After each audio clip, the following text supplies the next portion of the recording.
Congress committee के senior leader में आते हैं और आप इंडिया गठबंधन के तहत माले उम्मीदवार के पक्ष में अभियान या प्रचार के लिए कोडरमा पहुंचे हैं।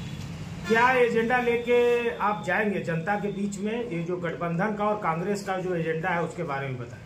हम अपने सहयोगी लाल किशोर नाथ सहदेव जी और डॉक्टर राजेश गुप्ता छोटू जी एवं अन्य साथियों के साथ माले उम्मीदवार जो इंडिया गठबंधन के उम्मीदवार जो राहुल गांधी का आईना है, जिनकी एक स्पष्ट और साफ छवि विधानसभा के अंदर हो या बाहर हो, विनोद सिंह की लोकप्रियता और उनकी ईमानदारी को लोग आदर्श मानते हैं।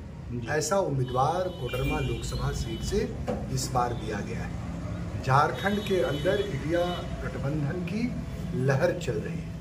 देश के अंदर में भारतीय जनता पार्टी की जनविरोधी सरकार को लेकर लोगों में गहरा आक्रोश है। चाहे वो महंगाई की बात हो, चाहे वो बेरोजगारी की बात हो, चाहे गिरती अर्थव्यवस्था की बात हो, चाहे हमारा असुरक्षित बॉर्डर रहा हो या महिलाओं की असुरक्षा हो, हर स्तर पर केंद्र की सरकार विफल रही है। अंडर करंट है जितने भी जगह में पिछले 3 घंटे से हम लोग जहां भी भ्रमण किए हैं, लोगों का अदम्य उत्साह है इंडिया गठबंधन के प्रत्याशियों की विजय सुनिश्चित करना। यानी जनता चाह रही है कि इस बार मतदाता की बदलाव जनता चाहती है कि जिन लोगों ने राज्य की जनता के साथ फरेब किया, धोखा दिया, लोगों का कहना है जो स्थानीय उम्मीदवार जिन्होंने दल बदलकर 2019 के लहर में जरूर संसद पहुंच गई है, लेकिन इस बार उनको राज्य की जनता सबक सिखाएगी। उन्होंने कोडरमा लोकसभा के लोगों के लिए ऐसा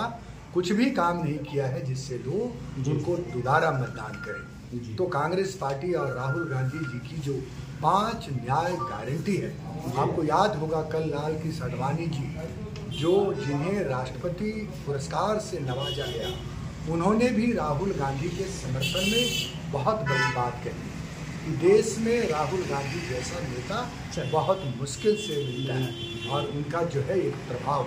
तो खुद भारतीय जनता पार्टी के लोग इस बात को मान रहे हैं कि इन 10 वर्षों में बीजेपी ने लोगों का जीना हराम कर दिया है। और इसलिए इस बार खासकर जब हेमंत सोरेन जैसे गठबंधन के आदिवासी के एक नेता को, जिनका कोई कसूर नहीं, जिन्हें झूठे मुकदमे में फंसाकर जेल भेजा गया है, तो ये सब चीज़ें राज्य की जनता देख रही हैं। और जब 13 तारीख को पहला 4 लोकसभा के चुनाव होंगे और उसके बाद इंडिया गठबंधन प्रचंड मतों से विजयी होगी और झारखंड के अंदर में इस बार जो 11 सीटें वो जीत कर आएंगे, वो सारा उनका धरा कर धरा रह जाएगा। सर आप